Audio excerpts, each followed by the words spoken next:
In this video, we're going to be filing a tax return or starting a tax return and filling out a W-7 form for a first-time filer that does not already have an ITIN number. So first thing we're going to do is we're going to start the new return, and we're not using a template. We're just going to put in the Social Security number all as zeros. Okay, and you'll see here in a second why that is. And I'm going to use this tax return sample for another return, so I'm going to mark it as head of household. You can see when we get to the primary taxpayer information page, this return contains Form W-7 application. If the taxpayer does not need to apply for an ITIN, click here. So if you entered all zeros by accident somehow, very interesting that you did that, but you would click here to undo it. So I'm going to put in the taxpayer's information. I'm going to call this our ITIN filer return. And I'm going to put in the date of birth, 9/9 of 1981. And the dude is he's in sales, why not? Everybody's in sales of some sort. Going to put in the address, 1111 East Boulevard. And lives in Florida, 305 blah blah blah. And we're going to click continue. And we're going to put in some dependent information. This is also going to be an ITIN filer. Dependent. And last name pulls over for us. Oh, I spelled it wrong on the other page, but again, doesn't matter. And social is non-existent because I'm going to check that box. So bam. So if you check that box, just to back up here real quick, you can see that the Social Security number information, because I just left it empty, started to enter it and then hit enter, or tabbed out of it. There's an option that says check if the dependent does not have an SSN ITIN or a TIN.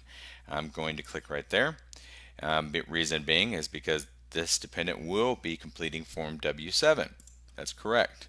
What's the relationship? We'll say D daughter, lived with us for 12 months, and we'll go continue.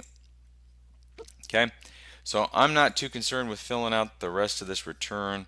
I'm going to click into our miscellaneous forms, jump over to the application for ITIN W-7, and we're going to select the ITIN filer that was his or hers name, and the application type is apply for a new ITIN, and the reasoning for filing is non-resident alien required to obtain ITIN to claim treaty tax benefit.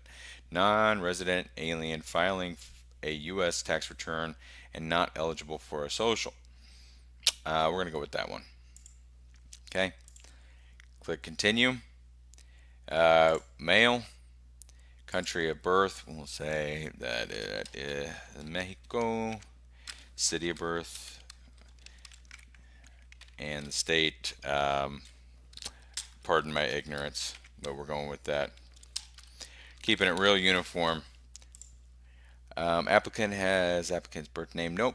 Everything's straight there. Click continue. And the ID type submitted is going to be a passport issued by Mexico. And the ID number is something like that. Expiration date is 1/1 of 2018 and entered into the U.S. on 1/1 of 2015. Foreign tax ID, if any. Nope. Application previously received a tax identification number. Nope. We're going to click continue, and that is that. So that's the application for the primary filer. Now we're going to jump down. We're going to add another app for the dependent, and it's selecting dependent here. And the reason is we're applying for a new application type. Reason is right there. Going to click continue, and we're going to kind of rinse and repeat.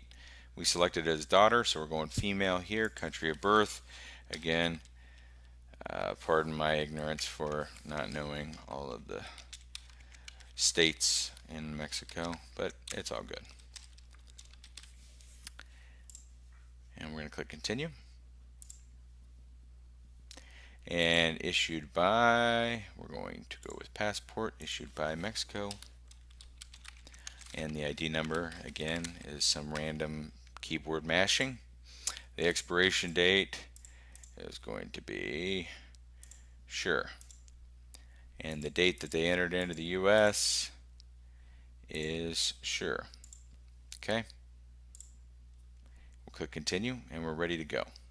So that is what you would do if you're creating an ITIN application for an individual that doesn't have an ITIN already, doesn't have a social security number either for the primary filer or for the dependent. So it's pretty straightforward.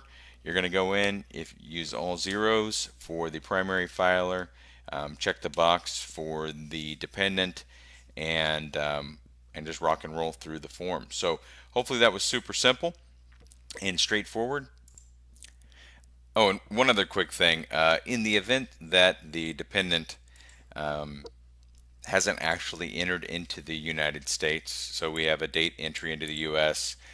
This was something that we had to change last year in the program. In the event that they have not entered into the U.S. yet, you can leave this field blank and click continue, and it will accept that as well. So again, hopefully we've covered this topic in great enough detail, and that you'll feel comfortable rocking and rolling through the W-7 form for both the primary filer and any dependents. Thanks so much for watching, and hope you have an amazing tax season. Thank you.